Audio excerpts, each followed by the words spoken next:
సెకీకి సంబంధించిన కేసులో తమన్న ప్రమేయం లేదని, తనకు సత్కారం చేయాలని జగన్ చెప్పడం హాస్యాస్పదంగా ఉందని సిపిఐ రాష్ట్ర కార్యదర్శి రామకృష్ణ అన్నారు. తనకు ఏమీ కాదని ధీమాతో జగన్ ఉన్నారని మండిపడ్డారు. సెకీ ఒప్పందాలతో రాష్ట్ర ప్రజలపై విద్యుత్ భారం పడుతుందని హెచ్చరించినా వైసీపీ పట్టించుకోలేదని ధ్వజమెత్తారు.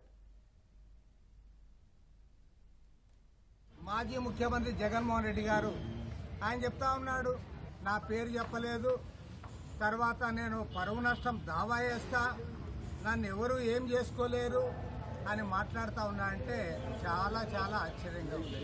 ప్రపంచవ్యాప్తంగా దీనిపైన చర్చ జరుగుతూ ఉంటే అవినీతి జరగలేదు, పైగా ఈ అగ్రిమెంట్ జరిగినందుకు నన్ను సన్మానం చేయాలి, నాకు శాలువా కప్పాలి, నాకు రివార్డ్ ఇవ్వాలి, పైగా ఎవరన్నా నా పైన మాట్లాడితే నేను వాళ్ళపైన పరువు నష్టం దావా వేస్తాను అని అంటే రాజకీయాలు ఇంతగా దిగజారుతాయని ప్రపంచంలో ఎవరు కూడా ఊహించి ఉండరు.